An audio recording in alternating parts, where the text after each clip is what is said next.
출애굽기 20장 8절부터 11절을 제가 대신 봉독해 드리겠습니다. 하나님의 말씀을 들으십시오. 안식일을 기억하여 거룩하게 지키라. 엿새 동안은 힘써 너의 모든 일을 행할 것이나 일곱째 날은 너의 하나님 여호와의 안식일인즉 너나 너의 아들이나 너의 딸이나 너의 남종이나 너의 여종이나 너의 가축이나 너의 문 안에 머무는 객이라도 아무 일도 하지 말라. 이는 엿새 동안에 나 여호와가 하늘과 땅과 바다와 그 가운데 모든 것을 만들고 일곱째 날에 쉬었음이라. 그러므로 나 여호와가 안식일을 복되게 하여 그날을 거룩하게 하였느니라. 아멘. 우리는 계속 이 십계명의 말씀을 살펴보고 있습니다. 그래서 우리가 지난 시간에 1계명, 2계명, 3계명 함께 살펴보았고요. 오늘은 4계명을 함께 살펴보도록 하겠습니다. 이 네 번째 계명은 안식일을 기억하여 거룩하게 지키라 였죠. 그래서 주일을 우리는 기억하고 구별되이 거룩하게 지켜야 합니다.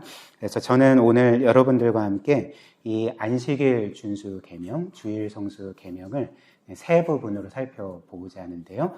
첫 번째는 이 안식일은 하나님의 날이라는 것, 그리고 두 번째는 이 안식일은 하나님의 날일 뿐만 아니라 우리를 위한 날이라는 것, 그리고 마지막 세 번째는 우리가 이렇게 안식일 주일에 안식을 누리기를 원하지 않습니까? 어떻게 하면 안식을 누릴 수 있는지, 무엇을 기억해야 되는지. 그래서 첫 번째는 하나님의 날이라는 것, 두 번째는 우리를 위한 날이라는 것, 세 번째는 우리는 어떻게 하면 안식을 얻을 수가 있는가, 이렇게 세 부분으로 살펴보겠습니다. 첫 번째로 오늘 이 계명이 우리에게 알려주는 사실은 이 안식일 주일은 여호와 하나님의 날이라는 것입니다. 8절부터 10절 다시 보시면 이제 이렇게 계명을 주시죠. 안식일을 기억하여 거룩하게 지키라. 엿새 동안은 힘써 너의 모든 일을 행할 것이나 10절 일곱째 날은 너의 하나님 여호와의 안식일인즉 이렇게 말합니다. 즉 하나님께서는 우리에게 명령하시기를 너희가 6일 동안은 힘써 일해야 되지만 마지막 7일째 되는 날은 나의 날이다 라고 말씀을 하는 거죠. 즉 너희의 날이 아니라 너희를 위한 날이 아니라 나를 위한 날이다 라고 이제 말씀을 하시는 것입니다. 그리고 예수 그리스도께서 우리를 위해 십자가에서 죽으시고 부활하시고 이제 승천하신 이후에 그 남아있던 초대교회 제자들과 성도들 그리고 그 이후의 모든 성도들은 이제 안식일이 아닌, 이 안식일은 사실 일주일의 마지막 날이었거든요.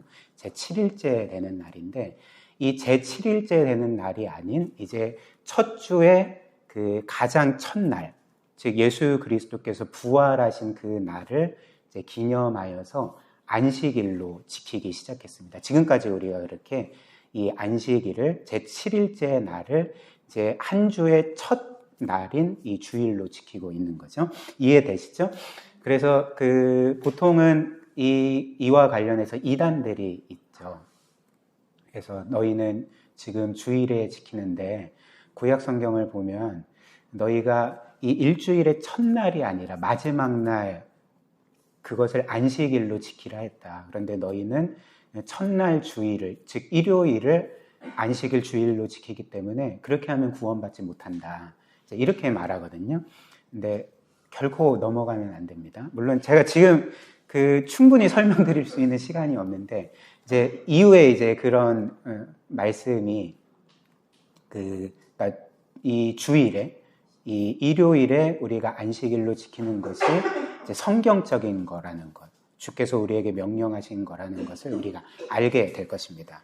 그래서 어찌됐든 예수 그리스도께서 부활하시고 승천하신 이후에 예수님의 모든 제자들과 성도들은 이제 일요일에 한 주의 첫날을 안식일로 주일로 지키게 되었죠. 그래서 성경은 이제 이 주일을 우리가 주일이라고 할 때 사실 우리는 그냥 아무 생각 없이 그래 오늘 주일이지 예배 드려야 되지 이렇게 생각하고 예배를 드리지만 이 주일이라는 것은 무슨 의미입니까?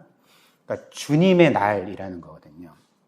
그래서 요한계시록 1장 10절을 보면 그 사도 요한이 반모섬에 유배되어 있을 때에 그가 그 하나님께서 주시는, 그리스도께서 주시는 마지막 날에 대한 환상을 보게 되지 않습니까? 근데 그 환상을 보았던 때가 언제였냐면 그 일요일이었습니다. 그 한번 보십시오. 요한계시록 1장 10절 보면 주의 날에 내가 성령으로 감동되어 내 뒤에서 나는 나팔 소리 같은 큰 음성을 들으니. 그리고 구약에서 이 주라는 말, 이 주님이라는 호칭은 사실 여호와 하나님을 가리킵니다. 그런데 신약에 이르러서는 이렇게 여호와 하나님을 가리켰던 이 주님이라는 호칭을 그 성도들은 예수 그리스도께 사용하기 시작했던 거죠. 그래서 신약 성경에서 주라고 할 때는 거의 대개 예수 그리스도를 가리키는 것입니다. 그렇다면 이는 우리에게 어떤 사실을 알려주는 것입니까? 예수 그리스도를 주라고 부르는 것은 그 예수께서 구약에 이 세상 만물을 창조하시고 이스라엘 백성을 그 애굽에서 구원하시고 그리고 놀라운 수많은 일들을 행하셨던 그 여호와 하나님이시라는 것을 선포하는 말씀인 거죠. 그리고 이제 이후에 예수 그리스도의 승천 이후에 이제 이 안식일을 주일로 지키는 것입니다. 즉 그리스도의 날로 지키는 것입니다. 무슨 의미일까요? 그러니까 구약에서는 이스라엘 백성이 안식일을 지킬 때에 여호와 하나님을 향해서 그분을 예배하며 안식일을 지켰다면 이제 신약 이후로는 이 예수 그리스도를 우리가 여호와 하나님으로 믿고 섬기면서 이 일요일을 그분의 날로, 예수 그리스도의 날로 거룩하게 지키고 예배하는 것을 의미한다는 것입니다. 이것이 이제 주일의 의미가 되는 거죠. 물론 그 어떤 사람들은 이 주일 성수하는 것을 지키면 좋고 지키지 않아도 뭐 크게 상관없는 것으로 여기는 그 경우들이 많은 것 같습니다.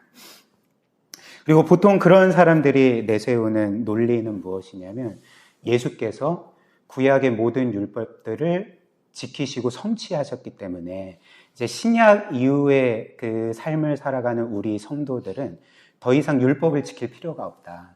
그렇기 때문에 이 안식일을 거룩히 지키라는 이 율법도 우리가 굳이 뭐 지키면 뭐 크게 상관은 없지만 안 지켜도 크게 상관은 없다라고 말하면서 어떤 면에서는 이 주일을 굉장히 가볍게 여기는 거죠. 물론 예수께서 우리를 위해서 하나님의 모든 율법을 지키시고 성취하셨던 것은 사실입니다. 예수께서 복음서에 보면 이런 말씀을 하신 적이 있거든요. 마태복음 5장 17절을 보면 이런 말씀을 하십니다. 내가 율법이나 선지자를 폐하러 온 줄 생각하지 말라. 폐하러 온 것이 아니요 완전하게 하려 함이라. 즉 예수께서 이 세상에 오신 목적을 밝히기를 나는 율법을 완성하러 왔다. 모든 율법을 지켜서 성취하러 왔다라고 말씀을 하셨던 것입니다. 그렇다면 왜 예수께서 이 모든 율법을 성취하셨을까? 사실 예수님은 어떤 분이십니까? 제가 방금 여러분들에게 말씀드린 것처럼 신약의 성도들은 예수님을 주로 불렀습니다. 여호와 하나님으로 불렀던 거죠. 그렇다면 이 예수의 정체는 누구라고 하는 것입니까? 그러니까 구약에, 특별히 이 출애굽기 시대에 시내 산에서 이스라엘 백성에게 율법을 주셨던 분이 그 여호와 하나님께서 예수 그리스도시라는 거죠. 그렇기 때문에 이 예수 그리스도는 이 율법의 제정자이실 뿐만 아니라 그리고 이 율법으로 이 세상 만물을 통치하시는 분이시거든요. 우리의 궁극적인 재판장이 되시기도 하고요. 그런데 이 예수께서는 율법을 지킬 필요가 없으셨는데 모든 율법들을 지키시고 성취하셨다는 것입니다. 이것이 내가 온 목적이다. 이렇게 말씀을 하셨다는 거죠. 그 예수께서 왜 율법을 이루시고 순종하시고 성취하셨을까요? 왜냐하면 우리 모두가 하나님의 율법을 어기고 범했기 때문에 그런 거죠. 그리고 우리가 모든 율법을 범한 결과로서 그 율법의 저주와 영원한 형벌 아래 있기 때문에 예수 그리스도께서는 이 세상에 우리의 구원자로 오셔서 하신 일이 무엇이냐면 이제 우리 대신 우리가 범하고 깨뜨렸던 그 모든 율법들을 지키시고 그 모든 율법의 요구들을 완전히 충족시켰던 것입니다. 그래서 하나님의 율법이 우리에게 요구하는 것이 무엇이냐면 그 두 가지로 생각할 수가 있거든요. 율법이 우리에게 요구하는 첫 번째 것은 무엇이냐면 우리가 그 율법을 어겼을 때 형벌받을 것을 요구합니다. 그 죄값을 우리가 치를 것을 요구하는 거죠. 근데 우리는 율법의 그 요구, 그 죄값을 치르고 형벌을 받아야 하는 그 요구를 우리는 만족시킬 수 있습니까? 그럴 수가 없는 거죠. 그래서 예수께서 우리 대신 행하신 일이 무엇일까요? 그 율법의 요구, 즉 죄는 우리가 범했지만 예수께서 마치 율법의 모든 계명들을 어기신 자처럼 취급받으셔서 그분이 우리 대신 십자가에 못 박혀 죽으심으로써 모든 죄값을 치르셨던 거죠. 이렇게 함으로써 이 율법의 죄값을 치르라는 그 요구를 우리 대신 온전히 성취하셨던 것입니다. 그리고 율법의 또 다른 요구는 이렇게 죄값을 치를 것을 요구할 뿐만 아니라 완전한 순종을 요구하는 거죠. 그래서 피조물로서 우리의 창조주요 왕이신 하나님께 우리는 온전히 순종할 요구가 있지만, 그 의무가 있지만 우리는 그렇게 하지 못하지 않았습니까? 그래서 우리는 하나님께 온전히 받아들여질 수 없는 사람들인데 예수께서 우리 대신, 그분이 율법의 제정자이시고 심판자이심에도 불구하고 우리 대신 하나님의 모든 율법을 지키신 거죠. 그래서 10계명의 1계명부터 10번째 계명까지 그분이 완벽하게 지키심으로써 우리는 행한 것 없지만 마치 우리가 예수님 때문에, 그분이 우리를 위해 율법의 모든 요구를 이루신 것 때문에 하나님은 우리가 모든 율법을 완벽하게 지킨 자처럼 여겨주시고, 즉 우리를 의롭다 선언해 주시고 우리를 영원토록 받아주시는 것이 예수께서 우리를 위해 대신 이루신 구원의 핵심이 된다는 것입니다. 이해되시죠? 그렇죠? 네. 따라서 우리는 이제 이런 면에서는 예수께서 우리를 대신하여 이루신, 특별히 이 속죄와 관련된, 우리의 구원과 관련된 이 율법들을 지킬 필요가 없는 것입니다. 그래서 구약의 율법을 보면 제사법이 있고 정결법이 있지 않습니까? 성전에 대한 계명들, 또 어떻게 제사를 드려야 되는지에 대한 율법들이 있습니다. 근데 우리는 이 율법들을 더 이상 지킬 필요가 없는 거죠. 이제 우리는 제사를 드릴 필요도 없고요. 어떤 가축을 잡아 죽여서 불태워 드릴 필요가 없다는 것입니다. 왜 그럴까요? 그러니까 예수께서 그 모든 것들을 이루셨기 때문에 그런 거죠. 사실 구약의 모든 성전과 제사 제도는 먼 훗날 우리를 위해 영원한 대속을 이루실 어린 양 예수를 예표하는 것이었습니다. 그래서 구약의 모든 제사 제도는 사실 그림자였을 뿐이고, 죽어나간 모든 가축들은 그림자였을 뿐이고, 그 모든 것들이 손가락으로 가리키는 분이 바로 예수 그리스도였다는 거죠. 그렇기 때문에 그 실체이신 예수 그리스도께서 이 세상에 오시고 우리를 위해서 그분의 생명을 내어주심으로 영원한 대속을 이루셨기 때문에 이제 우리는 율법에 있는 이런 제사법들이나 정결법들, 이런 것들을 지킬 필요가 없다는 거죠. 그러나 이제 제가 여러분들에게 한번 여쭤보겠습니다. 이렇게 율법에는 제사법과 정결법만 있습니까? 그렇지 않죠. 이 율법 안에는 제사법과 정결법뿐만 아니라 우리가 하나님의 피조물로서 창조주이신 하나님을 향해서 마땅히 행하고 지켜야 될 도덕법들이 있다는 것입니다. 그리고 우리 서로 간에 하나님의 뜻을 따라서 선을 행하는 이런 윤리와 도덕과 관련된 법들이 있다는 거죠. 그런데 이런 모든 법들, 예를 들면 특별히 이 10계명의 전체가 어떤 면에서 도덕법이 되는 거죠. 하나님 한 분만을 섬기고 부모를 공경하고 또 살인하지 않고 간음하지 않고 도둑질하지 않고 거짓 증언하지 않고 탐내지 않고 이런 등등이 도덕법 아닙니까? 그렇다면 한 번 더 제가 질문을 해보겠습니다. 예수님은 이 모든 도덕법도 우리를 위해 성취하셨을까요? 그렇지 않으셨을까요? 성취하셨습니다. 그러니까 우리를 위해 완벽하게 지키셨습니다. 이 법도. 그렇잖아요. 우리는 이 모든 법들을 깨트렸는데 그래서 하나님께 온전히 받아들여질 수 없는데 예수께서 우리 대신 이 모든 계명과 율법에 온전히 순종하셔서 우리가 하나님께 완벽하게 영원히 받아들여질 수 있는 의로움을 획득하여 우리에게 선물로 주신 거잖아요. 그런 의미에서 예수님께서는 이 모든 도덕법도 우리 대신 지키시고 성취하신 거였거든요. 그렇다면 예수님께서 이 모든 도덕법도 성취하셨기 때문에 우리는 더 이상 도덕법을 지킬 필요가 없습니까? 이제 막 살아도 될까요? 이제 그래, 예수께서 나를 위해 모든 율법을 성취하셨고 내가 무슨 짓을 하든지 간에 하나님은 예수께서 나를 위해 행하신 모든 일에 근거해서 나를 받아주시니까 이제는 그냥 뭐 내 맘대로 살아도 되겠구나, 이렇게 할 수 있습니까? 그렇지 않습니다. 오히려 우리는 그 전보다, 구원받기 전보다 하나님의 계명을 더욱더 지켜야 되는 거죠. 왜 그럴까요?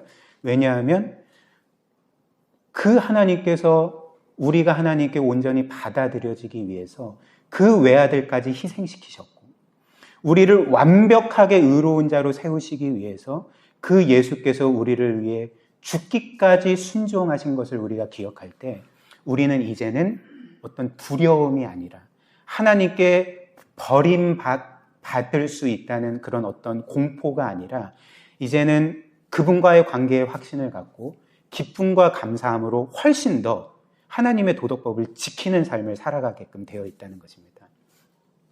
그렇다면 이제 마지막 질문인데요. 그렇다면 이 십계명에 기록된 이 안식일 준수 계명은, 이 주일 성수 계명은 제사법입니까? 아니면 도덕법입니까? 도덕법인 거죠. 무엇보다도 어떤 면에서 지극히 가장 도덕적인 계명이 이 안식일 준수 계명이라는 것입니다. 왜 그럴까요? 왜냐하면 피조물인 우리가 창조주 하나님을 예배하고 섬기고 경배하는 것이 그 어떤 도덕보다 앞서기 때문에 그런 거죠. 이것이 가장 도덕적인 일이기 때문에 우리는 예수 그리스도께서 모든 율법을 이루셨지만 제사법뿐만 아니라 모든 도덕법을 우리 대신 이루셨지만 우리는 그렇기 때문에 더더욱 감사함을 가지고 감격을 가지고 우리를 창조하셨을 뿐만 아니라 구속하신 그 하나님과 예수 그리스도를 예배해야 하는 거죠. 특별히 이 십계명의 제 네 번째 계명은 그 십계명의 가장 중요한 핵심 계명인 1, 2계명의 실천편이라 할 수가 있습니다. 사실 십계명의 모든 계명이 십계명의 1, 2계명의 실천편이거든요. 너는 나 외에 다른 신을 너에게 두지 말고 그리고 거짓 우상을 만들어 절하지 말고 섬기지 말라. 의 실천편인 거죠. 왜 그럴까요?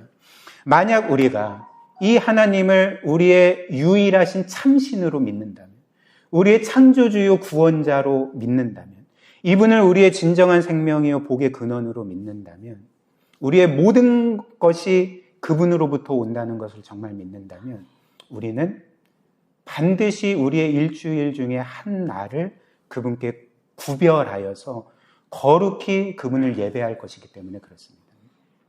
그런데 만약에 이 1, 2계명에서 우리가 문제가 있다면 어떻게 될까요? 그러니까 이 제4계명을 지킬 필요성을 느끼지 못하는 거죠.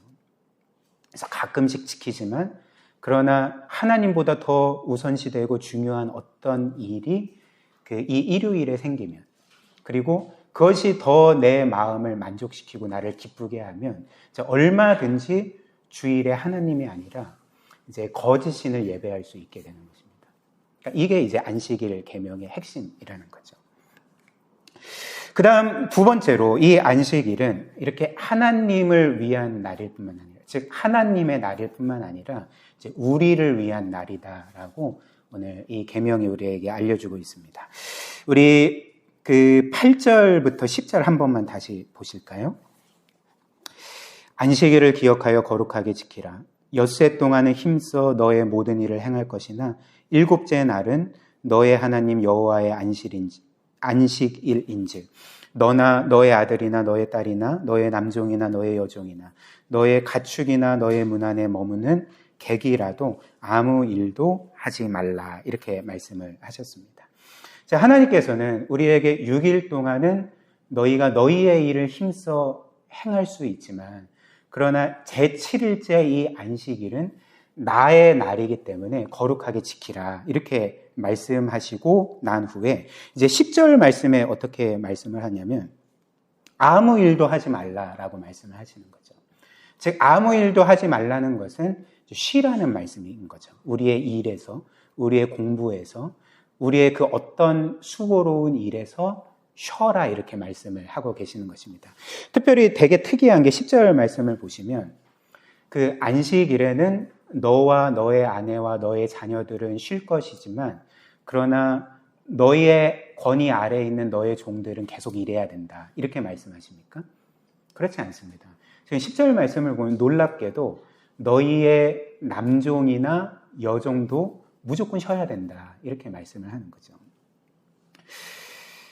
그런데 이는 사실 고대 사회에서는 굉장히 혁명적인 법이었습니다. 왜냐하면 사실 고대 사회에서는 이렇게 일주일에 하루를 쉰다는 개념 자체가 전혀 없었기 때문에 그렇습니다. 그때는 그냥 쉬지 않고 일했던 거죠. 그리고 국가의 어떤 경축 일만 1년에 뭐 한두 차례만 쉬었을 뿐이지 어찌됐든 일주일 내내 한 달 1년 365일 뼈 빠지게 일하는 것이 사실 그 당시의 사회상이었거든요. 그런데 심지어 일주일에 하루를 쉬라고 말씀하셨을 뿐만 아니라 너희의 남종이나 여종까지 쉬게 하라 이렇게 말씀을 하시는 거죠. 종은 쉬어야 됩니까? 계속 일해야 됩니까? 그러니까 우리의 개념에서는 일해야 되죠. 이렇게 쉬려고 해 하면서 감히 너가 쉬려고 해? 농땡이를 펴? 그러니까 이게 일반적인 반응 아닙니까? 그러나 하나님께서는 너나 너의 가족뿐만 아니라 너의 권위 아래에 있는 종들도 쉬어야 된다라고 이제 말씀을 하시는 거죠. 그래서 하나님의 의도는 무엇일까요? 그러니까 하나님을 예배할 뿐만 아니라 모든 수고로운 일에서 모든 사람들, 심지어 종들까지도 쉼을 얻게 하심으로써 과도한 노동으로 인해서 탈진하지 않도록, 건강이 상하지 않도록, 그리고 일 자체가 사람들의 우상이 되지 않도록 하나님께서는 그들에게 쉼을 그렇게 어떤 면에서 법적으로 정해 주셨던 것입니다. 그리고 이렇게 안식일 이 주일이 하나님께서 우리를 위해서 우리의 쉼과 회복과 유익을 위해 주신 날이라는 것은 이제 복음서에서도 나타나고 있거든요. 그 마가복음 2장 23절부터 28절을 보면 그 예수께서 그 겪으신 일 그리고 하셨던 말씀 중에 그 한 말씀이 나옵니다. 한번 보십시오. 23절부터 읽습니다. 안식일에 예수께서 밀밭 사이로 지나가실 때 그의 제자들이 길을 열며 이삭을 자르니 바리새인들이 예수께 말하되 보시오 저들이 어찌하여 안식일에 하지 못할 일을 하나이까. 예수께서 이르시되 다윗이 자기와 및 함께한 자들이 먹을 것이 없어 시장할 때에 한 일을 잃지 못하였느냐. 그가 아비아달 제사장 때에 하나님의 전에 들어가서 제사장 외에는 먹어서는 안 되는 진설병을 먹고 함께한 자들에게도 주지 아니하였느냐. 또 이르시되 안식일이 사람을 위하여 있는 것이 아니요 사람이 안식일을 위하여 있는 것이 아니니 이러므로 인자는 안식일에도 주인이니라. 아멘. 제가 잘못 읽었나요? 그 27절 또 이르시되 안식일이 사람을 위하여 있는 것이요 사람이 안식일을 위하여 있는 것이 아니다. 이렇게 말씀을 하셨죠. 그래서 이 말씀처럼 어느 날 예수님은 그 밀밭 사이를 지나가셨습니다. 제자들과 함께요. 근데 그때 제자들이 굉장히 배고팠는지 그 밀 이삭들을 따서 먹었던 거죠. 근데 그것을 지켜보았던 바리새인들이 비난하기 시작했습니다. 왜냐하면 그때가 안식일이었는데 안식일에는 아무 일도 하지 말아야 될 것을 바리새인들이 이스라엘 백성에 계속 요구하고 있었거든요. 근데 그 예수님의 제자들이 밀 이삭을 딴 일을 했기 때문에 그래서 먹었기 때문에 너 왜 안식일에 일해 하면서 이들을 비난하고 정죄했던 것입니다.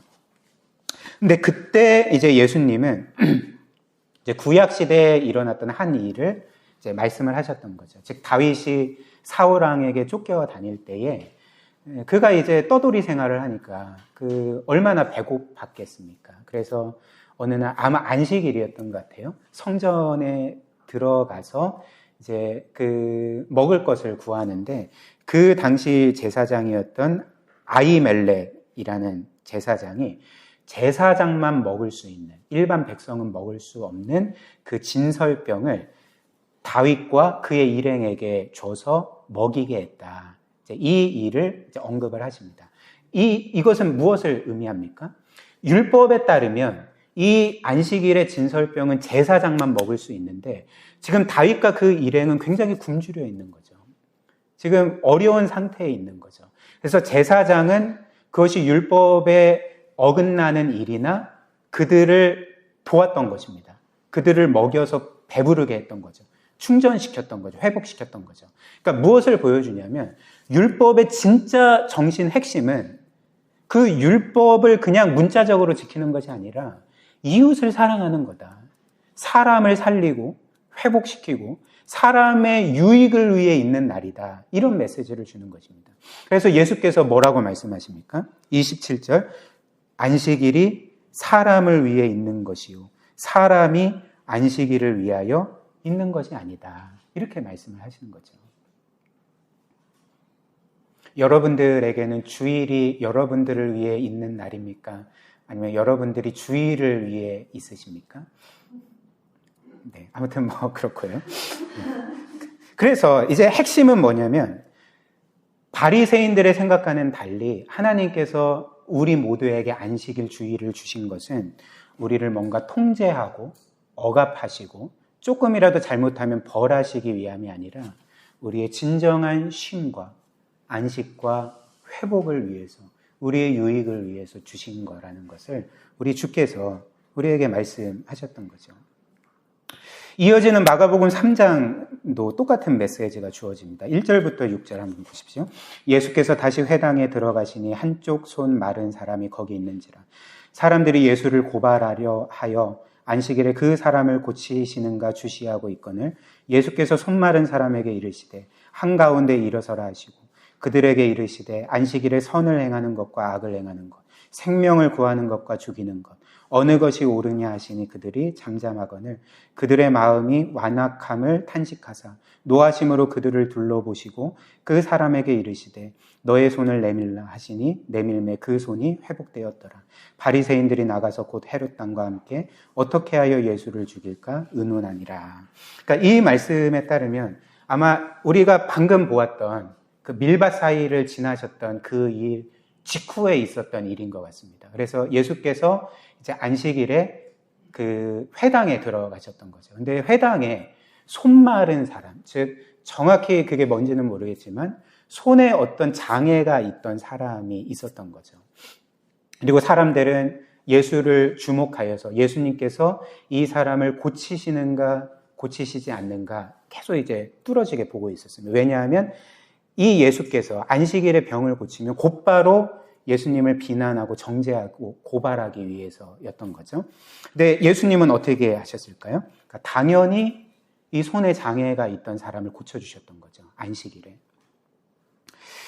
그리고 바리새인들은 이를 보며 분노했는데 왜냐하면 그들이 생각하기에 안식일에는 그 어떤 일도 하지 말아야 되기 때문에 그게 마치 하나님의 뜻이라고 생각했기 때문에 그들은 분노했던 것입니다. 그때 이제 예수님께서 이 사람을 고쳐주시기 직전에 이 바리새인들의 마음을 꿰뚫어 보시고 이제 이런 말씀을 하셨던 거죠. 4절 안식일에 선을 행하는 것과 악을 행하는 것 생명을 구하는 것과 죽이는 것 어느 것이 옳으냐.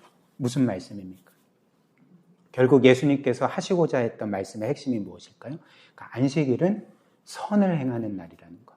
안식일은 생명을 구하는 날이라는 것. 안식일은 사람을 사랑하고 살리고 회복시키고 그의 유익을 위하여 보내는 날이라는 것을 그 안식일의 주인이신 예수님께서 친히 말씀하셨던 거죠. 그러나 당시 바리새인들은 이런 안식일의 의미와 목적을 완전히 오해했던 것입니다. 그리고 그들 스스로 계속 이 안식일의 의미와 목적을 왜곡시켜서 사람들을 그냥 쥐어짰던 거죠.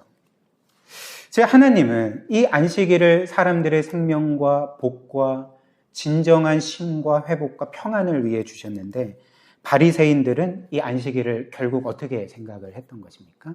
그러니까 하나님께서 우리를 테스트하기 위해서 주신 어떤 일종의 가혹한 시험으로 주셨다고 이렇게 생각을 했던 것입니다. 여러분들은 이 테스트 시험을 어떤 것이라 생각을 하십니까? 여러분들도 뭐 학창 시절에 계속 시험을 보지 않았습니까? 보통 그 시험의 목적은 무엇일까요? 시험의 목적은 사실 사람들을 걸러내는 것입니다. 그게 이제 시험의 목적입니다. 그렇지 않습니까? 그래서 시험 성적에 따라서 이제 1등부터 꼴등까지 줄로 세워놓고 그 어느 선에서 딱 잘라서 그래서 이 사람들은 통과, 저 사람들은 그 탈락 이런 식으로 그 구분하기 위해서 걸러내기 위해서 하는 게 시험 아닙니까? 테스트 아닙니까? 근데 바리새인들은 안식일을 포함한 하나님의 율법을 이런 시험으로 생각을 했던 거죠. 그래서 그 좀 상상을 가미하면 하나님께서 우리에게 율법을 던져주시고 이제 하늘에서 감시하시는 거예요. 그래서 얘가 오늘 안식일을 지키나 지키지 않나 혹은 율법을 잘 지키나 지키지 않나 그리고 안식일을 지켜도 오늘 이 예배에서 조나 졸지 않나 계속 이제 살펴보시면서 그 모든 것들을 기록해 놓으셨다가 점수를 매겨서 너는 통과, 너는 탈락 이런 식으로 생각을 했던 것이죠. 그래서 이 바리새인들은 이 하나님의 율법을 이렇게 시험처럼 내가 이 모든 것들을 완벽하게 지키기 때문에 하나님은 나의 의로움을 인정해 주셔서 나를 받아주셨다. 그렇게 생각하는 그 어떤 수단으로서 생각을 했던 것입니다. 그래서 복음서 내내 이들이 그 내비치는 모습이 무엇입니까? 오만함인 거죠. 교만함인 거죠. 나는 의롭다. 나는 모든 율법을 지키는 자지. 그것도 완벽하게 지키는 자지. 그러나 너희는 늘 하나님의 계명과 율법을 어기는 죄송합니다. 쓰레기와 같은 자야. 뭐 이렇게 정죄하는 모습들을 계속 보여주지 않습니까? 그리고 사실 이런 생각을 가지면 사람들의 그 계명을 어기는 모습들을 지적하고 비판하고 정죄하는 것이 오히려 자기의 의를 더욱더 드러내는 수단이 되는 것입니다. 왜 그럴까요? 왜냐하면 자신이 율법을 지키지 않는 사람들과 더 대비되면 대비될수록 더 돋보이면 돋보일수록 자기의 의가 드러나기 때문에 그런 거죠. 그러나 하나님께서 우리에게 율법을 주셨을 때의 그분의 주요 관심사는 우리가 율법을 어기기만을 기다리시다가 어길 때에 우리를 벌하시는 것이 아닙니다. 우리를 옥죄기 위해서, 우리를 불행하게 만드시기 위해서 이 안식일 계명과 또 하나님의 이 십계명과 모든 율법을 주신 게 아니었다는 거죠. 오늘 주님의 말씀처럼 하나님께서 구원받은 우리에게 안식일을 명하시고 모든 계명과 율법을 명하셔서 지키라 우리에게 요구하시는 그 궁극적인 목적은, 그 이유는 우리를 사랑하셔서 우리가 영적으로 잘 되기를 바라시기 때문에, 우리가 진정한 안식과 평안함과 자유 가운데 이 땅에서 살아가기를 그 누구보다도 원하시기 때문에 하나님을 거스르는 삶이 아니라 그 영원하신 하나님과 더불어 그 표현할 수 없는 복됨을 누리게 하시기를 원하시는 분이기 때문에 이 하나님의 모든 계명과 율법을 어떤 면에서 우리를 향한 하나님의 사랑의 표현이라 할 수가 있는 거죠. 그래서 이런 목적을 위해, 우리의 진정한 안식을 위해서 하나님은 이 주일을 주시고 안식일 계명을 우리에게 명하셨던 것입니다. 한번 생각을 해보십시오. 이 안식일 주일이 우리에게 진정한 안식이 된다는 것, 진정한 평안이 된다는 것을 이런 식으로 생각할 수도 있지 않겠습니까?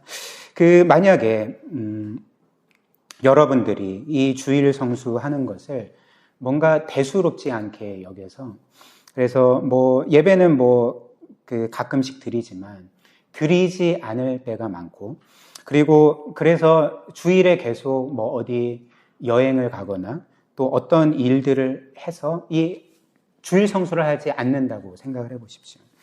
그렇게 하면 여러분들에게 어떤 일이 일어날까요? 여러분들이 주일을 지키지 않는다면 어떤 일이 일어나리라 생각을 하십니까? 갑자기 하늘에서 불이 떨어질까요?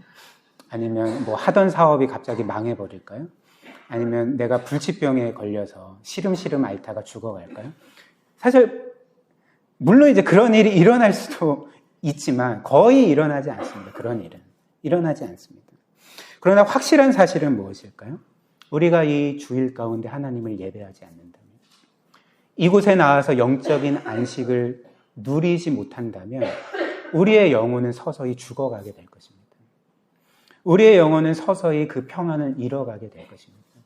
우리의 영혼은 이 세상 어떤 것도 만족시킬 수 없는 그 깊은 공고함 가운데 살아가게 될 것입니다. 그렇기 때문에 하나님은 우리를 이 진정한 안식으로 초대하셔서 그 하나님과의 이 교제를 누리게 하시기 위해서 우리에게 주일 성수를 명하시는 거죠. 그렇다면 이제 마지막 세 번째로, 하나님은 우리가 이 주일에 영적으로 안식하기를 원하신다고 하는데, 그렇다면 어떻게 해야지 이 자리에서 주일마다 우리는 안식을 누릴 수가 있는 것인가? 우리가 이런 질문 할 수 있지 않겠습니까? 왜냐하면 저도 가끔씩 그러는데, 우리는 종종 이 주일에 예배를 드려도, 주일 성수를 해도 여전히 우리의 마음은 무겁고, 그리고 우리가 바라는 그 평안함과 깊은 안식을 누리지 못할 때가 덜어 있기 때문에 그렇습니다. 그리고 오히려 해결되지 않는 그 근원적인 불안과 두려움 가운데 살 때가 많기 때문에 그런 거죠. 그리고 보통 우리가 느끼는 이런 불안과 두려움은 사실 내가 온전히 받아들여지지 못한다는 생각에서 주로 오게 됩니다. 한번 예를 들어볼까요? 사실 이 안식이라는 것은 그냥 모든 일을 하지 않고, 어떤 일도 하지 않고 그냥 마냥 쉰다고 해서 안식하는 게 아니라는 것 여러분들도 다 아시지 않습니까? 예를 들면 여러분들이 그냥 하던 일들을 다 멈추고 쉰다고 해보십시다. 한 달 혹은 1년 내내 그냥 쉰다고 한번 해보세요. 그런데 그냥 몸은 쉬는데 내가 최근에 겪은 일이 사랑하는 사람들에게 버림을 받고 배신을 당하고 가족이 나를 미워하고 그리고 나를 배척하고 그리고 이 사회에서도 나를 누구도 알아주지 않고 나를 써주지 않고 그래서 나는 실직한 상태이고 어찌됐든 그 누구도 나를 사랑해주고 받아준다는 그 느낌과 경험 없이 살아가는 가운데 그냥 일만 쉬고 아무 일도 하지 않는다고 해보십시다. 그게 안식일까요? 여러분들은 진정한 안식을 누릴까요? 그렇지 않습니다. 이 안식이라는 건 사실 일을 하지 않는 것에서 오는 것이 아니라 내가 온전히 받아들여짐을 경험할 때만 우리가 진정한 안식을 누리게 되는 거거든요. 그렇다면 하나님과 관련해서 우리가 안식하지 못하는 그런 느낌을 경험할 때 그 이유가 무엇이겠습니까? 그러니까 보통 하나님께서 나를 온전히 받아주지 않으신다는, 하나님께서 나를 온전히 받아주시는 것 같지 않아라는 그 생각이 우리로 하여금 온전히 안식을 누리지 못하게 하는 거죠. 그래서 그 이유가 여러 생각할 수 있을 텐데 나의 어떤 죄와 불순종 때문에 혹은 내가 영적으로 어떤 실패한 삶 때문에 하나님께서 나를 온전히 받아주지 못하고 계시고 그리고 나를 귀하게 여기지 않고 계시고 나를 사랑해주지 않고 계신다는 혹시나 하는 생각과 감정이 우리로 하여금 진정한 안식을 누리지 못하게 하는 거죠. 그리고 사실 이것이 이 세상 모든 사람들이 경험하는, 그가 신을 믿든지 믿지 않든지 간에 모든 사람들이 경험하는 근원적인 불안과 두려움이라는 것입니다. 그래서 그가 이 세상에서 아무리 큰 성공을 이루고 모든 사람들에게 인정과 칭찬을 받는다 할지라도, 받아들여짐을 받는다 할지라도 창조주 하나님과의 관계가 깨트려져 있다면 그의 가장 깊은 근원에는 여전히 거부감을 느끼고 불안을 느끼고 두려움을 느끼게 되고, 그것을 계속적으로 메꾸기 위해서 더 열심히 애쓰고 일하고 사람들의 인정과 칭찬을 받기 위해서 최선을 다하는 삶을 살아가지만 어떻습니까? 그러니까 안식이 없는 거죠. 안식이 없는 거죠. 특별히 지금 시대는 SNS가 굉장히 발전되어 있는 시대이지 않습니까? 전에도 말씀드렸지만, 누군가 그런 말을 하더라고요. SNS에는 절망이 없다. 그러니까 SNS에 사진이나 글을 올리는 모든 사람들은 다 행복해 보이고, 그리고 만족해 보이고, 그리고 뭔가 깊은 안식과 쉼을 누리는 것처럼, 평안한 것처럼 보이지만, 그러나 우리가 뉴스 보도에서 혹은 통계에서 계속적으로 듣는 사실은 어떤 것입니까? 그러니까 SNS에서 계속적으로 이렇게 자신이 진정한 평안과 안식을 누리는 것 같은 사진을 계속 올리는 사람들이 퍼센테이지로 보면 가장 심리적이고 영적인 문제를 갖고 있고 우울증을 겪고 있고, 그리고 깊은 좌절과 절망과 불만족을 갖고 있다는 것을 우리가 계속적으로 그런 소식을 듣게 되지 않습니까? 그러니까 이렇게 피조물로서 창조주 하나님과의 관계가 깨트려져 있다면, 우리의 가장 깊은 내면에 이 하나님께 내가 온전히 받아들여진다는 그런 느낌과 생각과 경험이 없다면 우리의 이런 근원적인 불안과 두려움들, 쉼없는 삶은 결코 해결될 수가 없다는 거죠. 그렇다면 우리는 이제 마지막으로 이런 진정한 안식을, 정말 이 세상 어떤 것으로도 줄 수 없는 이 평안함을 누리기 위해서는 어떤 일을 해야 될까요? 단지 주일 성수를 하는 것뿐만 아니라 우리로 하여금 그 진정한 안식을 안겨주시기 위해서 그리스도께서 우리를 위해 행하신 일들을 기억하고 바라보는 일이라는 거죠.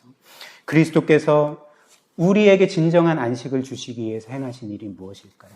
2000년 전에 우리와 같은 죄인을 위해 십자가에 못 박혀 죽으셨을 때에 그 십자가 위에서 그분이 겪은 일은 그분이 영원토록 하나님과의 관계에서 누렸던 그 안식을 잃어버리는 일이었던 것입니다. 그래서 그 예수께서는 늘 하나님과의 그 영원한 기쁨의 교제를 누리시고 영혼의 진정한 만족과 쉼과 안식을 누리셨지만, 그 십자가 위에서 하나님께 철저하게 버림받고 그 하나님의 진노와 심판을 받으셨을 때에 그분은 자신이 영원토록 누려오던 그 모든 안식을 잃으심으로써 대신 우리가 그리스도 안에서 하나님과의 영원한 평안과 안식을 누리게 하셨던 거죠.